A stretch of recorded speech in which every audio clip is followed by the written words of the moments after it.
Hey guys, welcome to the LT Brings the Heat podcast. We're your hosts, Sean Laird and Adam Heisler, where we talk about baseball and sports performance.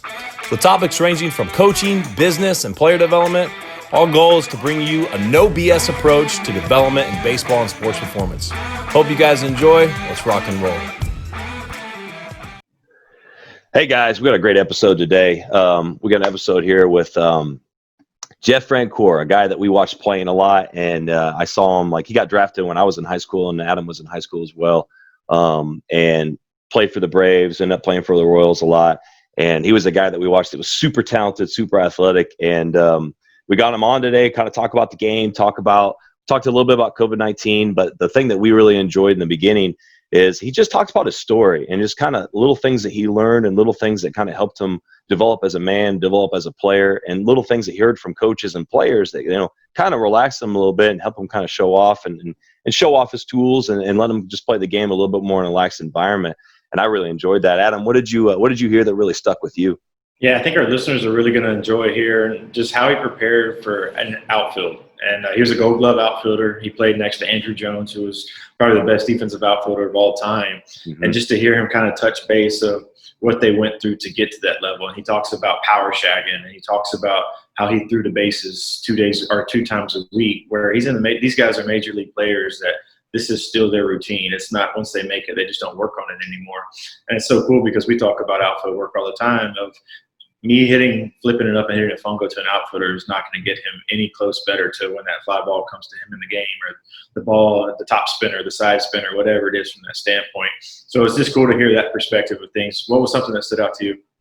Yeah, when he talked about kind of relying on his strengths as a hitter, and he was talking about sometimes I would chase sliders away, which, Adam, I could relate to that. Yeah. So he was talking about when you're thinking about it in the back of your head, and I used to get so pissed when I would hear, and I'm not going to call anybody out, but when I would hear somebody, hey, lay off that pitch, I'm like, you don't think I'm trying to lay off that pitch?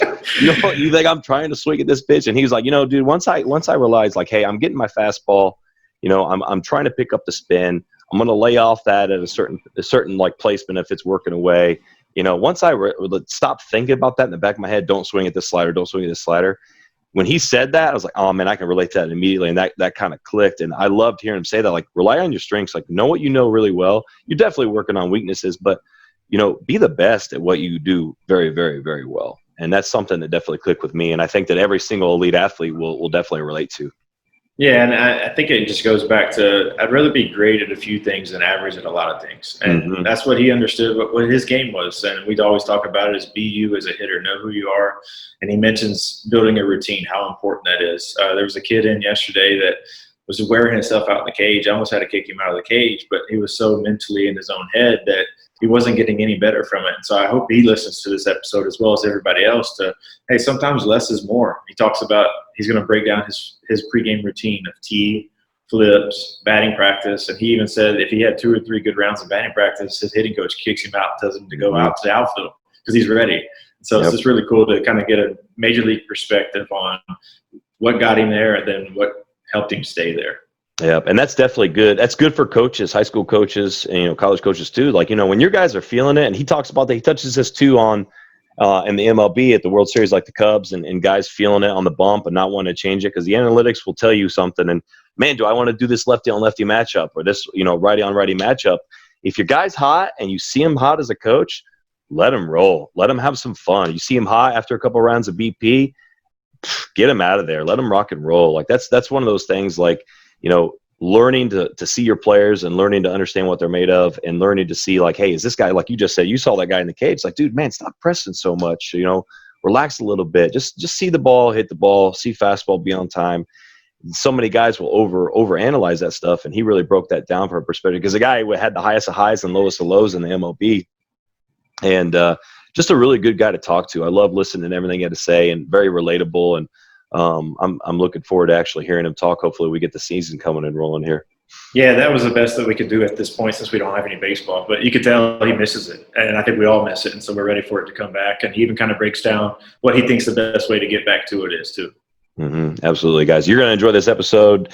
Like we said, it talks about his story, talks about hitting, talks about outfield, and then obviously what he thinks is best to kind of get the season started for the MLB so we can enjoy and watch some baseball. it was weird not having games to watch on Memorial Day.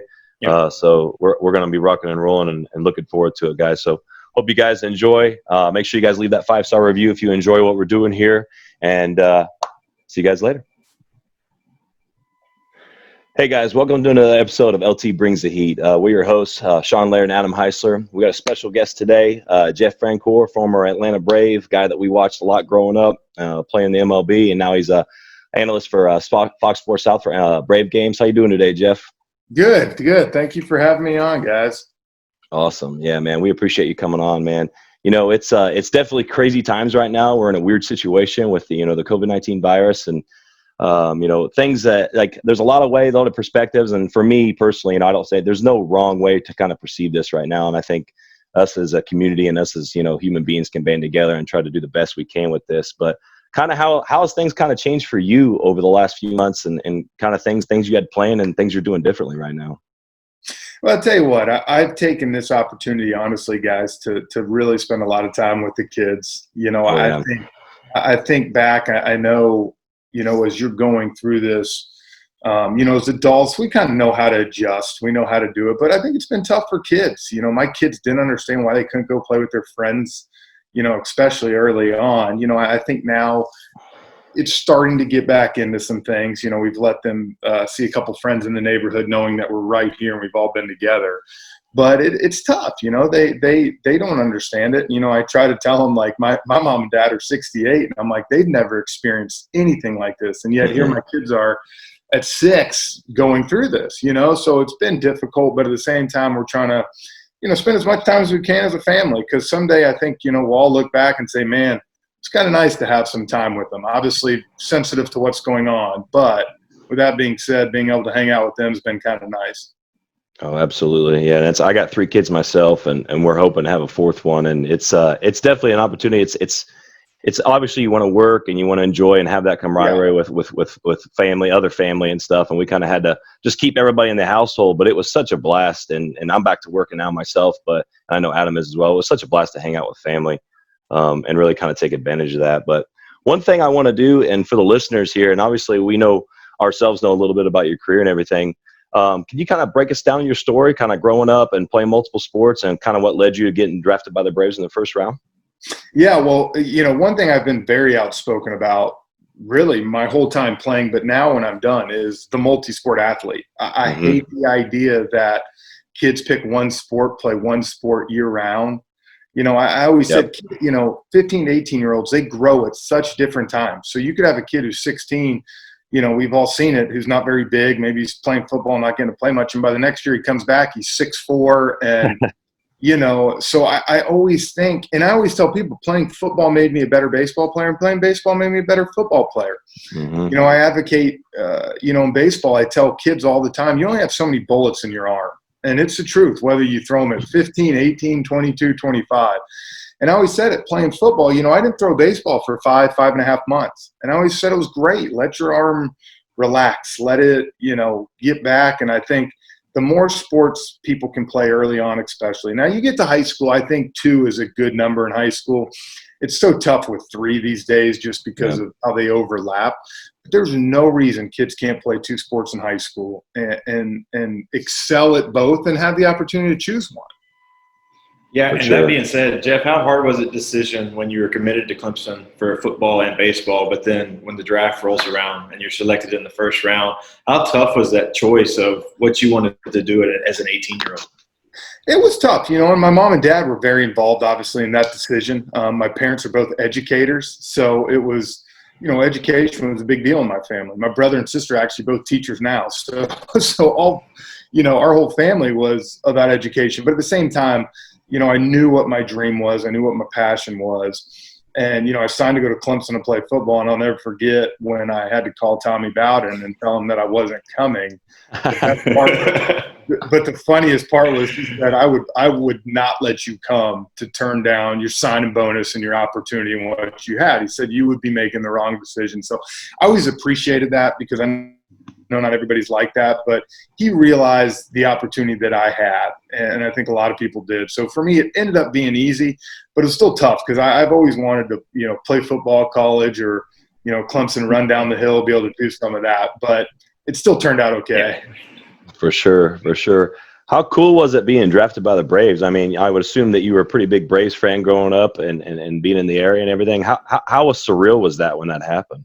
It was funny because you always hear people getting the opportunities to play for their hometown team. But I did. I probably logged 10, 15 Braves games a year with my dad and brother and us. We'd go down to Atlanta, Fulton County, and then Turner Field once it was there. And it was always great because I tell people back in the day with the Braves games, with Glavine, Smoltz, and Maddox, they were 2 hour, 20-minute games. You go 7-10, and you're leaving the stadium at 9:20, and I'm in bed by 10. So it was always funny that you could actually do that. But it was a big deal because obviously I got drafted, and my best friend Ryan McCann growing up got drafted, right behind me in the second round. So here we were knowing we'd have an opportunity possibly to play together.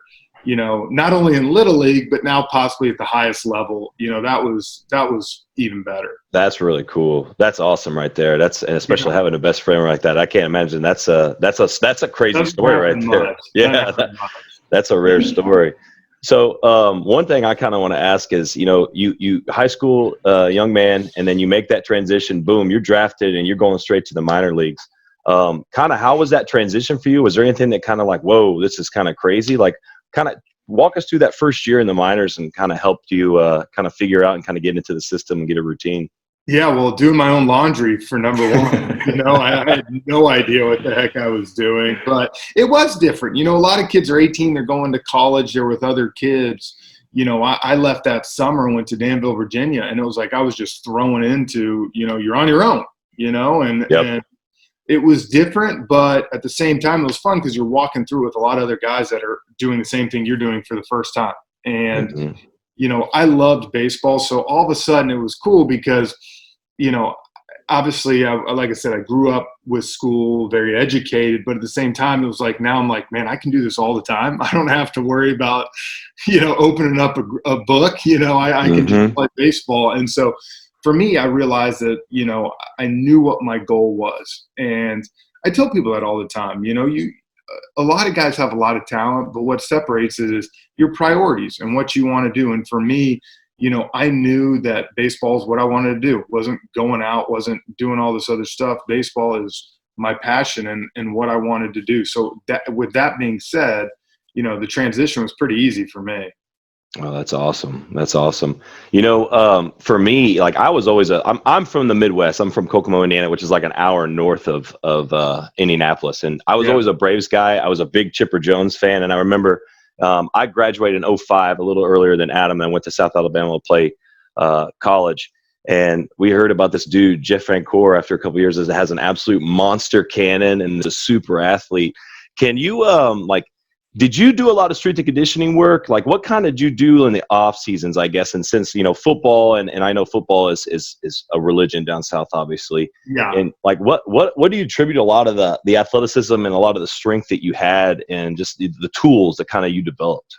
Well, I was strong because I lifted for football a lot. Now, it wasn't like I was doing heavy, bench as much as you could and do things, but I was lifting. I was active every day. And then from a baseball standpoint, I did, the little things that I needed to do to strengthen your arm, whether that's, band motions, going back and forth, doing, whatever rotator cuff exercises. I just always felt like I kept myself in good shape, from that standpoint. But, everybody's got their strengths. And I always said, one thing I always talked about was, yes, it's good to improve on your weaknesses, but at the same time, you don't want to worry so much about that you lose your strengths. And one of my strengths was my arm and my accuracy, my athleticism. So I knew I never wanted to lose that. Like when we left high school, like I would have always told you, Brian McCann was such a more pure hitter than I was. I was more raw athlete talent. And so, but that's one thing that made me, good too, was my ability to overcome stuff from my athletic ability. So I never wanted to give that up. So I always made sure I kept that. Absolutely. Absolutely. Yeah. That's one thing. Like a lot of guys, like, they'll focus too much. Like, you obviously want to turn your weaknesses into a strength. And I remember listening to Scott Rowland talk one time about there'd be a certain pitch that he would try to chase and try, like, I can hit that. I can hit that pitch. And he's like, but my strength is here. And he said he wasted a lot of years and wasted a lot of ABs trying to hit this pitch, and just saying, you know what, dude, I'm going to lay off this. I'm going to rely on my strengths a lot more. And I think that's kind of overlooked at times. Like, yeah, we want to increase our weaknesses and turn them into strengths, but there's certain times like, hey, let's focus on what we do really well, and let's be the best at what we do well. No doubt. I think one of my biggest slumps ever was I was getting caught worrying about the slider. And so I was trying to see it late, and then I was late on fastballs. Well, what got me to the big leagues was hitting fastballs. And I remember when I got to New York with the Mets, Gary Sheffield, first day was like, what do you do best? And I was like, hit fastballs. They don't get past me. He said, exactly. That's what I've done my whole career. Yeah. So just don't miss it. He's like, if a guy throws a good slider anyways, you're probably not going to hit it. Yep. And the same thing that Scott Rowland said, you look back, you're like, God, I wasted so many ABs worried about a certain pitch that, quite frankly, I wasn't going to hit no matter what. So don't worry about it. Oh yeah, man, that's a really good point, and I'm really glad that you said that for the listeners, because there's a lot of guys that like, hey, like, make sure you're the best at like your strengths. Make sure you're the best at them, and make sure you don't like look for those sliders. Because I personally, like, first couple years in college, like, I would chase sliders away at times, and I know exactly the feeling. You're like, oh my God, why did I check swing there? Why did I break the plate? Yeah. I knew, and I saw it last second. And sometimes if you're worrying about that, if you're in the back of your mind, dude, you're going to swing at that no matter what. Yeah, and then when they throw a fastball, which is your happy zone, you're late. You can't pull the trigger on it because you're so worried to chase a pitch. And that's why Terry Pendleton was a great hitting coach for me, because he was very, look, you swing at something, who cares? Yeah. If you make a bad swing, get back in the count, think about what you want to do. And like anything, later in my career, I started using the opposite field a lot better. I was stronger. I wasn't worried about having to turn around a fastball. I found out that, crap, you can hit a fastball 420 feet to right center just like you can left center. Yeah, so, you learn all sorts of stuff. And that also, comes with age and maturity. Yeah. Absolutely. Yeah, definitely. Can you talk us a little bit about Terry and kind of his hitting philosophy and kind of how like you touched on a little bit how he helped you? Like, what was, like, just give me 2 or 3 things that was real big for him that he kind of worked with you guys on a lot. He hated when you got so mental, because he's like, you got it. When you're up there facing the best pitchers in the game, you have to be free. Yep. So anything we always worked on in the cage. And actually, when we came out to hit BP before the game, he wouldn't let us work on that if we weren't going to do it that night in the game, because he said there's no reason, now you're getting into BP. This is preparing you for the game.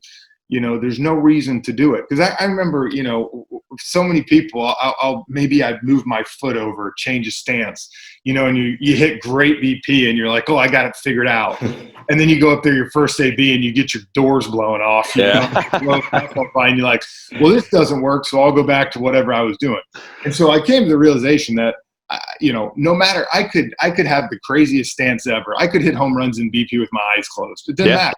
Yeah. What can you do during the game? And so TP always said, you got to have a clear thought during the game. And then, he was big on keeping gap to gap, which I always appreciated, because he's like, oh, if you're a little bit out in front, you still got a chance to keep it fair. And if you're a little bit late, you still got a chance to shoot it down the right field line. So that always helps you kind of stay middle of the field and felt like you never chase as much on the inside or the outside.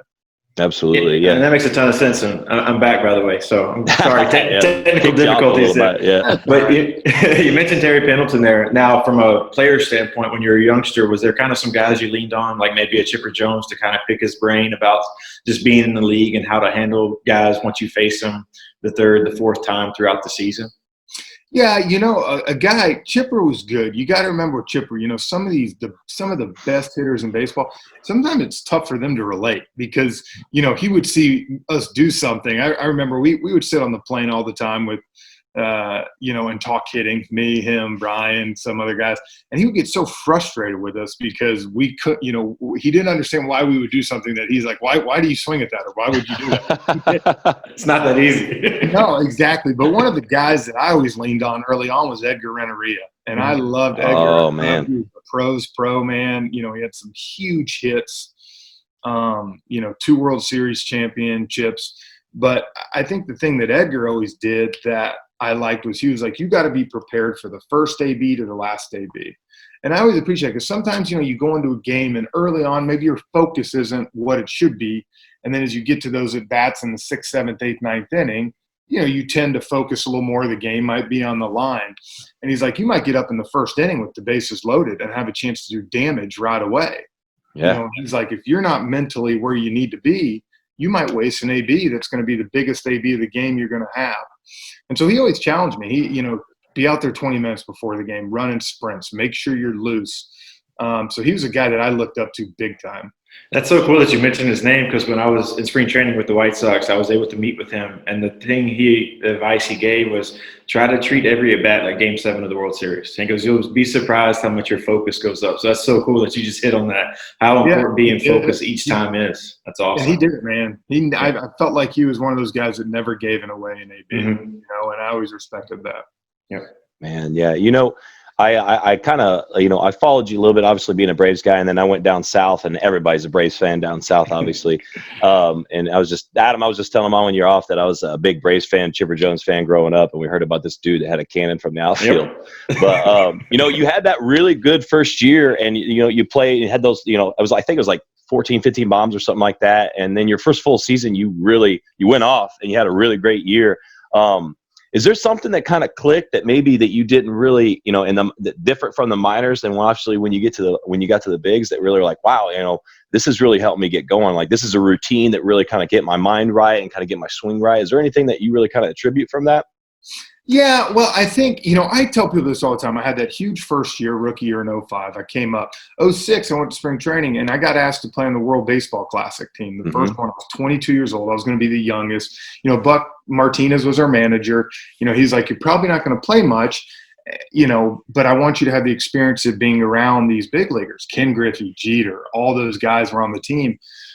And I wasn't going to do it because I'm like, I'm young. I got to get my bats in spring training. And Bobby actually talked me into doing it. Bobby Cox said, listen, you're going to learn more from those guys in 2.5 weeks than you will here in camp, getting meaningless at bats. Well, What happens is I start the season 2 for 26 on a road trip out in San Fran and LA. I mean, dude, I think both my hits were infield hits. It's like high poppers that you beat out, And I'll never forget, we come home and Bobby calls me into his office, and he's like, I wasn't worried I was going to get sent down, but I was like, oh, God, is he going to sit me for a night? And he said, look, you're going to play every day in right field for me the rest of this year and bat 5th or 6th. He said, so you know what? Relax, get up there, and just let it go and make it happen. And I think that's the biggest thing that I could take away that I tell people is baseball's a game of failure, man. I mean, Mike Trout, God bless, he's the best thing I've ever seen on a baseball field. And he gets out 68% of the time.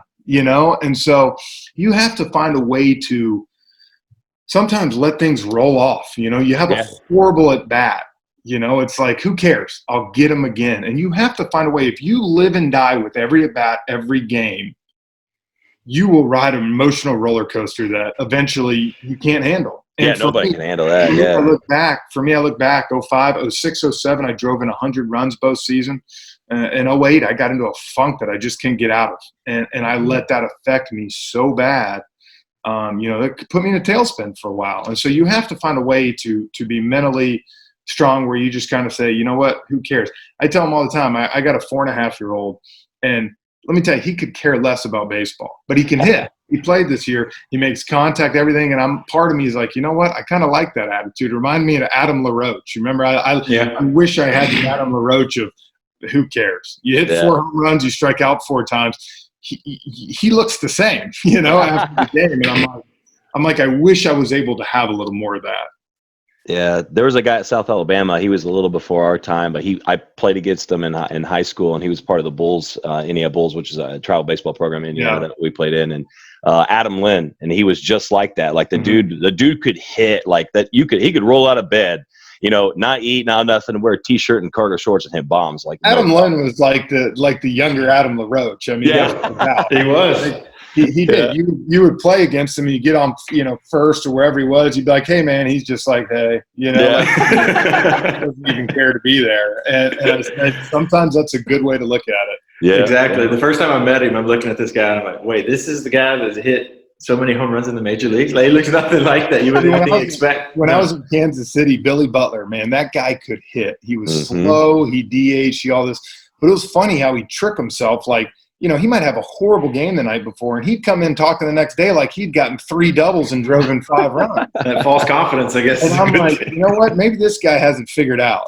Yeah. Oh, man. Was there ever a time, Jeff, that you mentioned that kind of the mental standpoint, did you kind of try like mental training drills or meeting with somebody just to kind of talk about things? Because since baseball is such a mental sport, I think it helps to kind of discuss what's going on with people instead of trying to fight the demons all in your head and try to go out there and get 4 hits every single night.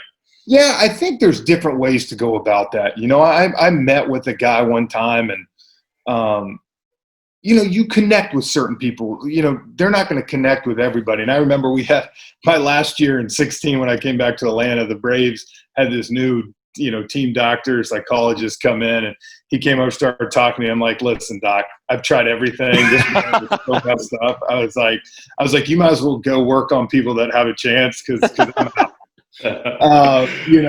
But I always tell people, everybody has their different ways to kind of cope, to do whatever. And mine, honestly, the best I was when I was, like I said, as relaxed as I could have been. And that's, I would never let my heartbeat get too high. You see the best players are the guys that can control themselves. And I think mentally, from that standpoint, a routine is what I would tell kids today to do.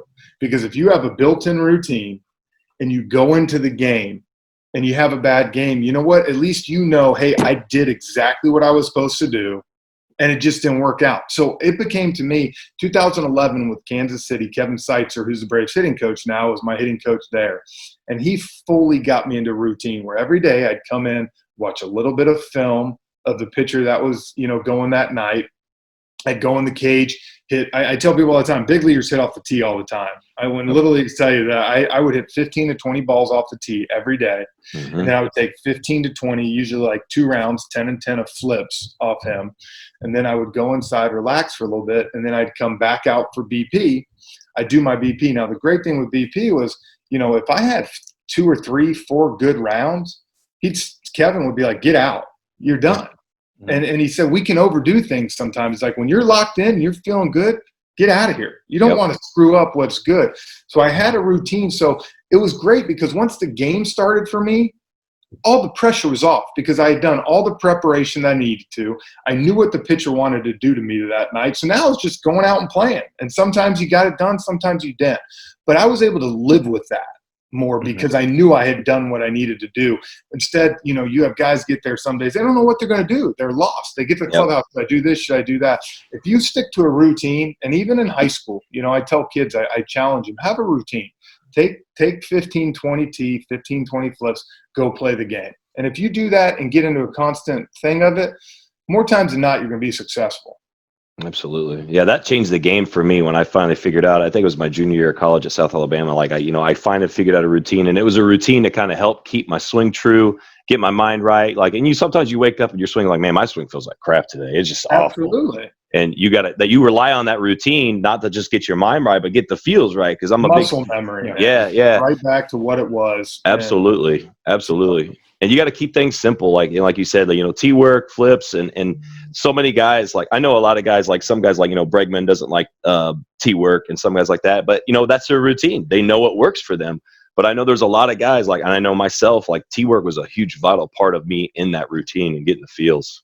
Yeah. And then 15, when I was in Philly, really taught me a lot about hitting because, I started 3 days a week, and then, pinch hit 3 days a week, for instance. And when I really accepted my role as a pinch hitter and realized hitting became a lot easier to me because it was simplified. Yeah. I knew I had one at bat, and I'm like, I got to make this count. I got to find the best fastball or ball in the zone I can have and hammer it. Mm-hmm. And when you start to work back from that, it helped me that year tremendously because it made the rest of, when I did start, it kind of made it easier because I'm like, hey, I got to get a good pitch. And the one thing I struggled with, my career was tough all the time, was plate recognition. I mean, that was, my biggest was, strikes, balls, the strike zone. That's what I tell people all the time. I'm like, the better understanding you have of the strike zone and your strengths, the better hitter you're going to be. Mm-hmm.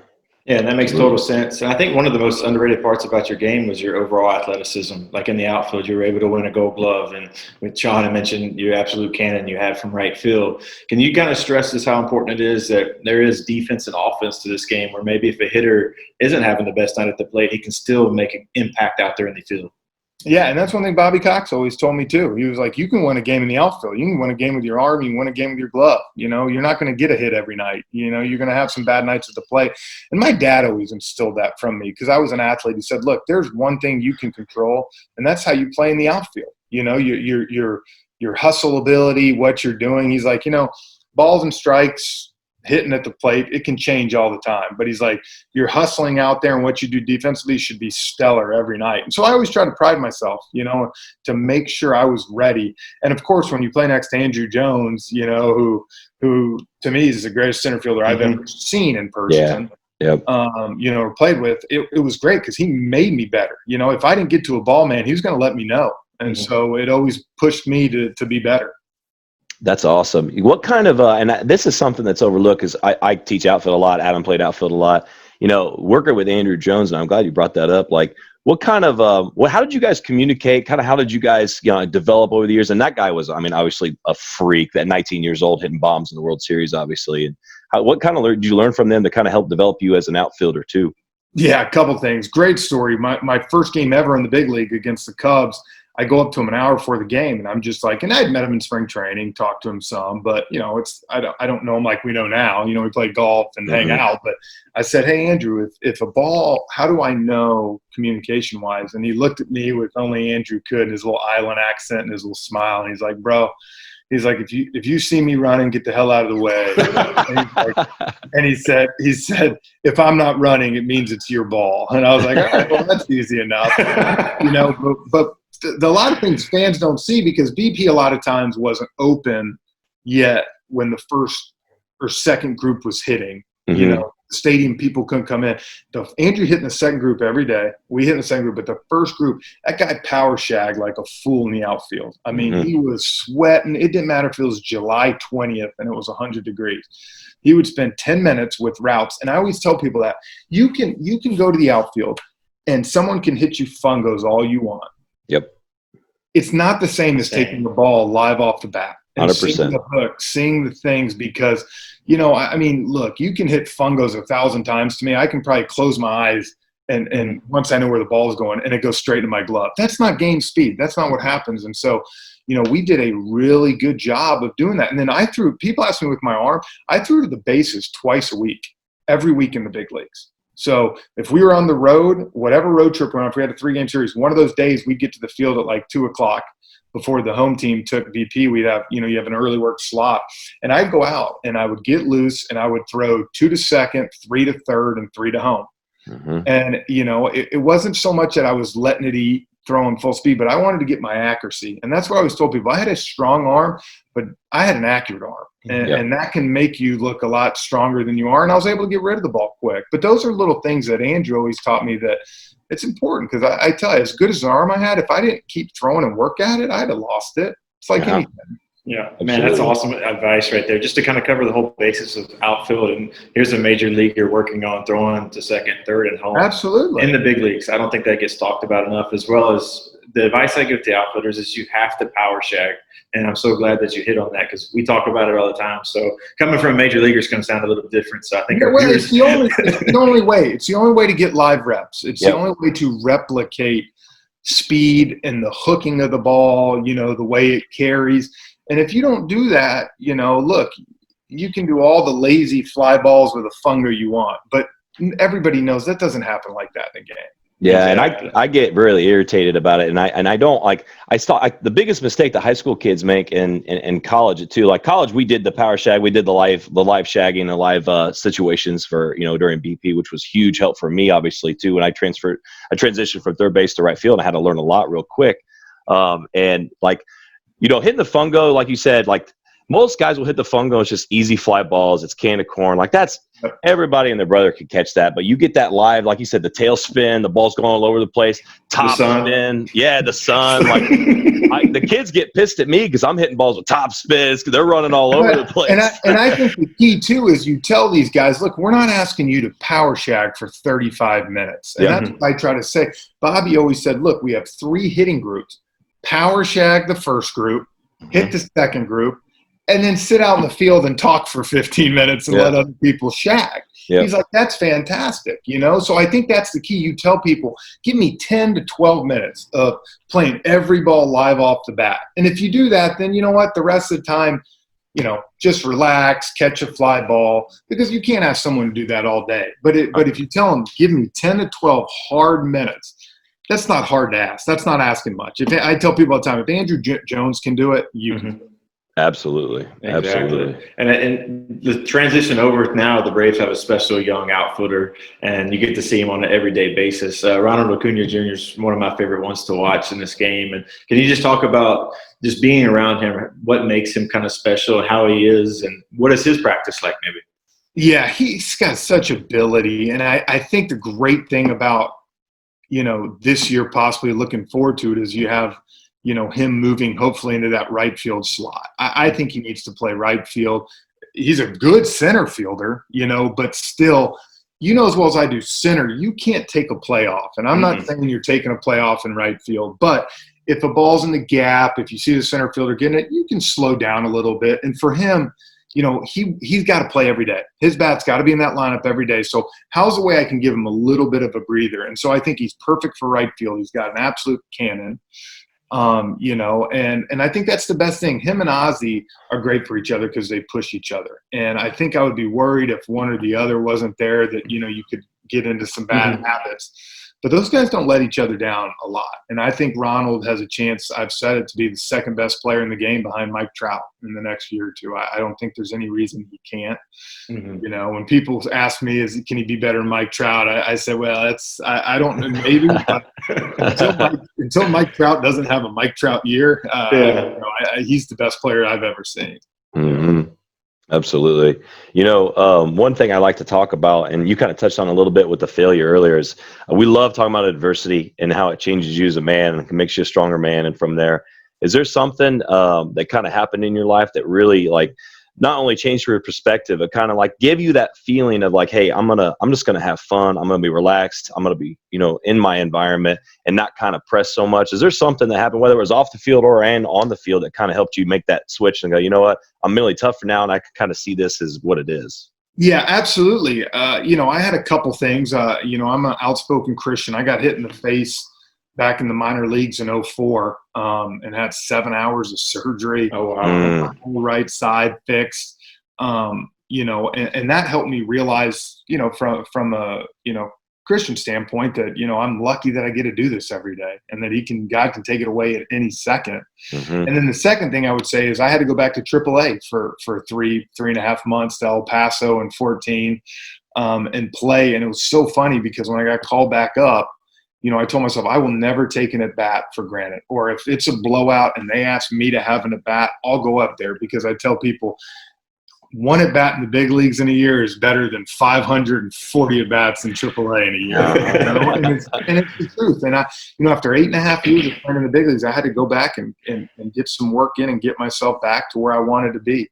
So I realized that no matter how good, how many years you've had, how much money you've made, you know, you're going to have to there's very few players that go through their career without adversity, you know, and so you're going to have to find that extra edge of what it is. And for me, I felt like, you know what, I got a little lethargic in 13. I got a little, you know, I wasn't working as hard. I know during the off season I didn't as much. And I'm like, man, if I don't put the work in now, which is starting in the off season and spring training, it'll catch up to me. And it caught up to me in 13. You know, all the stuff I tried to do mid-season, it was too late. You know, the damage had been done. So I made sure that I was never not ready to play in a game or play a season, you know, after that. And, you know, I was able to play 3 more years. That's awesome stuff. And I feel like every successful person kind of has that gut punch moment. And Absolutely. it's how they respond from it. So that was cool that you were able to cover that. When you came over, when you decided you were officially done playing, did you know you had a feeling of wanting to go into broadcasting or analyst? Was that something in the back of your head? One thing I'm going to compliment you on, you do an awesome job. I mean, we got the Braves games on every night here, and you do a great job covering it from both the standpoint of a former player, but also kind of adapting the new age stuff that's going on. But was that something kind of always in the back of your head that you had an interest to do? It wasn't, back, I tell people back when you're in the middle of it and it was 11, 12, and I'm on my 3-year deal in Kansas City, like you're thinking about baseball, just baseball. But I think in 15 and 16, I was at the Phillies and Braves and got to know the announcers really well. Obviously, I knew the Braves, but the Phillies, with Kruk and Tom McCarthy, who I love T-Mac up there, the play-by-play for the Phillies. And they were kind of talking, you'd be good at this. You need to give this a try, see what happens. So in 17, we had talked, and I had a couple clubs interest for me to come. And I just, I was to the point where I had 2 kids. We had another one on the way. I was done traveling, man, at least a lot, for a full season. And Fox kind of came and gave me the opportunity. And I'll tell you this, I learned quick that if you're not prepared, you will get exposed. And I was a couple games early on, and I'm like, what in the world was I saying? So everybody gets to get their niche, but I have 2 things that I have written on my score sheet that I keep every night, and I flip it over. So right before the game, I look at it, and 2 things. Number 1 is don't ever forget how hard the game is, because it looks easy on TV. When you're sitting up in a booth and you're thinking, how did he miss 90 down the middle? And you start to tell yourself, oh, well, it's because he's got a slider, change up, all this. And then number 2 is don't ever say anything on air that you won't say to a player's face. Yep. And I think if I do those 2 things, I can walk down that locker room. I got so many buddies that still play. I can be objective. I can, I don't want to say get on, but I can say when a guy's not doing a good job, and I think that's part of the deal. You have to be able to be objective. And, I remember last year, one game, D-Mac let 2 balls go by, and it was the first time I ever had to kind of, say, look, he's got to have that ball. And I remember people saying, oh, is he going to get mad? I was like, no, but, and that's the other thing, my style. I like to talk about the game. I like to talk, you're sitting at home, you can look up what Freddie Freeman is his last 6 games. Or, I'll let Chip kind of give that stat. I want to talk about why he's struggling or what he's going through, or give the fan a glimpse of something they don't know about. And I think that's something that's cool, and it helps that I've only 3 years removed from the game, so I know a lot of these guys have good relationships, and that helps out too. Yeah, that's always a good when you get the analytical perspective from one guy, and then I love hearing the player's perspective. Obviously, being a player, absolutely, and player. That's the environment, and the guys that love the game and want to be around the game. That's the people really want to hear too, and I think that's why it's I love listening to A-Rod talk too. And that, talking about adversity, that guy's been through a lot too, obviously. And, but yeah, that's really enjoyable me and Adam talk about this a lot, and, with the new age and all the analytics and all the data and everything. And that was kind of picking up towards the end of your career. And it's kind of really just blown up, obviously, the last 4 or 5 years, and people talking about launch angle, stuff like that. From the player's side of things, like, do you guys, when you get that information, how do you guys kind of perceive that stuff? And we heard Yelich on Twitter the other day and kind of break down his Barry Bonds drill, which I'm sure you heard a little bit about, which I immediately, as a former player, I know exactly why that worked, getting 95 up and stuff like that. And kind of break that down for us, and kind of the new age versus, towards the end of your career and from the beginning where you were. It's like I tell someone, if I ever managed, I'd want all the info. I'd give me this, give me that, give me this, and then let me make the decision. There's some new age stuff that I wish I had, when I played. There's some things that they can do, with breaking down your swing, seeing different things. But I think at the same time, you have to, and that's why I think Brian Snitker does a great job with the Braves. They have an old school staff. They put some of this stuff, but ultimately you have to go out there and play too. And I remember last year was actually pretty interesting. Myself and Tom Glavine went and met with Alex Antopoulos, Perry, the assistant GM. We met with them for like 4 hours. And they showed us all the different analytical stuff they use, and they asked us questions. And I thought Glab made a good point. He said, that's all good, but you have to let guys experience things at times too. And we were talking the third time through the lineup, like with Mike Fultonevich being done after 5 innings. How is he ever going to get through 7 if you want him, if he's never getting that opportunity? So I think there's got to be a fine line between both of them. I think you got to have you still got to go out and play the game. A computer can't play it for you. And, sometimes it's like the eye test, just because this guy has bad numbers against him. I had bad numbers against Justin Masterson, man. I mean, it was bad, but I remember one time with Kansas City, I was hot as could be. And I went in there and I went 3 for 3 off him. And I mean, I felt like, the best player ever, but I was so hot, I didn't care. I'm like, he can throw whatever he wants up there. I'm seeing everything right now. And so I think you have to have that pulse. And that's what a good manager does. I'm looking at the numbers, but at the same time, my guy is rolling right now. Yeah. And I'm not going to pull him, and I tell the story I remember of the 2017 World Series. Brian McCann was catching for the Astros in Game 7, Dodger Stadium. And Charlie Morton came in the 6th inning. And Brian caught Charlie in the 6th inning, and he was throwing 98. His ball was sinking everywhere. It was completely disgusting. And Brian walked back in, and A.J. Hinch, and then we're on the phone with the bullpen down there. And at this time, I think the Astros had a 3-run lead. And Brian was like, what are you doing? And A.J. was like, well, I'm getting the guys in the pen. He goes, did you not just see what I watched out there? He's like, this guy will finish this game, and no one's going to touch him. And sure enough, Charlie Morton in 4 innings faced 14 batters, 2 over the minimum. 1 was a walk, and the other one was like an infield chopper. And he dominated. And there's the game, Now, his setup guys down in the bullpen who've done a great job all year, but, you don't know what would have happened in that situation. And Brian was like, look, you're seeing it right here. This guy's absolutely dominating. And so when I did the Nats Dodgers game this year for TBS, during the playoffs, I'll never forget Game 5. Kent Maeda came in a 3-1 game. It was he had dominated the Nats the whole series. They couldn't touch him. And what happened? They bring Kershaw in. Yep. Kershaw strikes out the one lefty, but then he comes to the 8th and gives up the bomb to Soto. And next thing you know, it unraveled. Now we say sometimes you can dig too much. Sometimes you can play that card too much, and that's personally, I think that's what happens to the Dodgers sometimes. There's no reason they shouldn't have not won a World Series by this point with that talent. Absolutely. And I'm so glad you hit on that, because it's almost, I tell guys all the time, it's almost the regular season's different than that postseason. It is. Like your setup and your computer's telling you for this for 162, but when you get in that match of best of 7, you got to throw all that stuff out the window. And I'm so glad you hit on that. It's so true, because you look at the Braves last year, how they played, and I've told them how I feel about this. They know it. Like, to me, Mike Soroka had to start Game 1. I don't care. He doesn't like pitching on an away mound, home mound. I don't give a rat's. You're going when you're pitching Game 1. And I think the Braves learned from that. And I guarantee you, when we make the playoffs this year, he's pitching Game 1. Yep. Yep, absolutely. Totally. And that almost happened to the Cubs in 2016 in the World Series, too. They tried to blow it. They tried to. Yeah. I mean, I can't remember who was specifically in, but, I mean, and Madden is phenomenal. Kyle Hendrick. Yeah. Kyle Hendrick dominated for 5 innings, and they just got it. It was like they couldn't get him out quick enough. Yeah, and I was like, what are you doing? And that's my point. It can unravel on you. Absolutely. One thing that I love to kind of talk about here, and Adam, you can kind of jump in on this, is, we talk about this all the time the last month or so on, the MLB players and the players union, and obviously and the owners and stuff. And I love baseball. We all love baseball. We all want to see the game. We all want to watch it. And I don't think there's a wrong perspective on this whatsoever. But what do you think is going to happen here with, obviously with the virus and the COVID-19 virus and the one side versus the other side right here? You think we're going to see some baseball this year?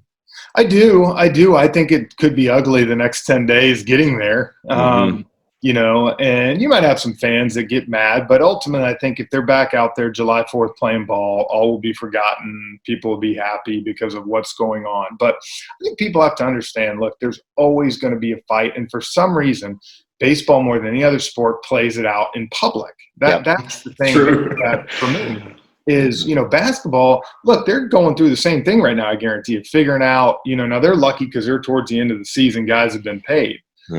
But they're trying to figure out, you think that's bad? Wait till football season. If they miss if they miss 4 or 5 games, you don't think those owners are going to want – you don't think the players are going to say, well, I want my money. So it's trying to find a way. Now, I will tell you this. Some of the players have been tone deaf on what they've said and how it's come across, which they have to understand. And that's what I said. I almost wish that the Player Association, the owners, would lock themselves in a room for a week, no phones, no whatever, and then come out and say, this is what we're doing. But unfortunately, with social media these days, that's not what happens. And everybody knows everything. And so, I do think that they'll get to a thing if, to play. They have to play. To me, you have to through this. So whatever you have to do to figure it out, they'll do it. But, it's tough. The players don't look good, which it is what it is. And the owners, are trying to, to me, exploit that a little bit, use it to their advantage. And it's happened forever. It's nothing new. It's just right now it's happening in the middle of a pandemic and people don't want to hear about it. Exactly. We kind of talked about that a little bit before we came on. What do you think is the best way to kind of make these guys meet in the middle here? See, I think deferred payments is the best way. You don't want to have much up front this year. That's fine. You can, Garrett Cole, you're supposed to make $36 million. So prorated season, you'll make 18. Maybe you pay him 7 this year, and he's got 11 million. Say we'll tack that on slowly for the next 5 years. Guys would do that in 2 seconds. I think the big thing that's going on is guys are saying, I'm taking an 80% pay cut for some of this stuff. And I know that people don't want to hear it out there, but imagine your job, and you have taken 80% pay cut. It's the principle. It's what the union has always stood for. And I get it. Oh, people say I'll still take $5 million. Of course. But the fact of the matter is you're also, as a union, setting players up for years down the road. And I still have such respect for Tom Glavine and those guys that fought it back in '94 for the players and their rights. Even though they took some, Tom will still tell you there's people that don't like me to this day because of that. And he's like, that's fine. I respect that. But I fought for the players. And so I just hope, though, that they both understand, players and owners, that we need baseball this year. So, you know what? Argue all you want the next 10 days. I don't care. Throw, blows in the paper. That's fine. Just tell me that mid-June you're going to be in spring training and July 4th we have baseball, and I'll be fine. Absolutely. I think we all definitely need some ball right now to kind of enjoy the game. It'll be very enjoyable once, hopefully, and like I agree too, things will get worked out and be able to watch some games. And to me, seeing a shortened season, I think, is actually really cool because every game is going to be so important. Every game is you're going to kind of get that almost like a college atmosphere in a way where you got to make every game count, every pitch count, every AB count. Yeah, there's going to be you start off 10-20, 10-22, you're done. So it's going to be somewhat interesting to see it. It's going to be right off the bat. You're going to have pennant races, which I think will make for great TV. Yeah, and as we kind of wrap up here towards the end, I think it's a great time if they're trying to experiment with something now. Maybe if it's both leagues get a DH, is there a certain thing you would maybe kind of change that now? Maybe if we have a shortened season, it's hey, let's try this year, see if it works, or is it just stay with baseball kind of the same way it's always been? I think that you could end up seeing this be the year that DH totally takes over now. They've never been able to experiment with it, and now this is the one year they're going to. I'm still like the other way around a little bit. But at the same spot, I do understand why people want to see a DH and not see a pitcher hit anymore. So, you know what? I think we'll see. I'll see how I like it, but I think we're all going to find that out this year, how it goes. And I think the 14-team playoff, I think you look at hockey, you look at basketball, these other sports have 16, and do I think 16 is too many? Yeah. Do I think 14 could be too many? Maybe. I think I'd like to see them somewhere around 12. I think that could be a good number down the road. That you have 3 wild card teams or something, and the 2 worst wild card teams play each other. Play the other. So, we'll see. Yep, and that would be awesome too. And as you guys know, baseball is crazy. I mean, the Nationals just bum rushed through everybody last year too. Nobody saw that coming. Oh, no. Yeah, it's like you get hot and you got the dudes on the bump, man, you can roll with it. You can lock it in. Yep. Absolutely. Well, Jeff, I really appreciate you coming on today, man. We don't want to keep you on too long, obviously. No, thank y'all for having me. Yeah, man. And enjoy your family, man, and stay safe. And we hope to listen to you soon on. Yeah, y'all too. Hopefully we're playing soon, man. That's right. Hopefully we're listening to you on the broadcast. Me too. I know my wife's ready for me to do something. Get out of the house. Absolutely, See bro. you guys. Yeah, See you, have a Jeff. good one, buddy. Thanks, y'all too.